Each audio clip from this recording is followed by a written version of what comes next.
1000 ரூபா தேவைப்படுது, என்ன பண்ணுறது? சரி பாக்கெட் எவ்வளோ இருக்குதுன்னு பார்க்கலாம். 500 இருக்குது, 500 இருக்குது. இன்னும் 500 எங்கே போகிறது?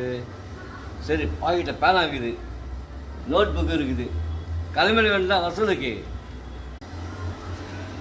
மேடம் என்னப்பா?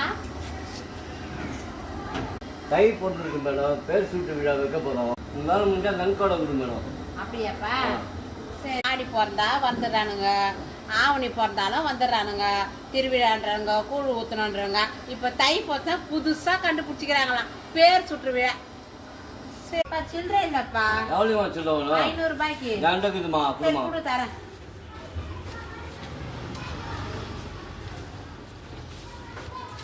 இந்தம்மா 500 ரூபா சில்லறை. இந்தாப்பா, என்கிட்டயே சில்லறை இருக்குது. இந்தாப்பா 100 ரூபாய். நான் கொடுத்து 500 ரூபாய் கொடுப்பா. இந்தாம்மா. சரி. அம்மா சில்லறை கேட்டாங்க, 500 சில்லறை கொடுத்தோம். சில்லறை கொடுத்தோன்னா அந்த அம்மா 100 ரூபா கொடுத்தாங்க. அந்த 500 தான் இருக்கணும் இல்லையா? 100 ரூபா தான் இருக்குது. ஏமாத்துட்டுமா நம்ம? நம்மகிட்ட யார்ட்டையே போடுறாங்க எப்படி பாரு. 400 ரூபாய் எக்ஸ்ட்ரா லாபம். இதே மாதிரி தான் இனிமேல் வரவங்கட்டெல்லாம் இப்படி தான் வாங்கணும்.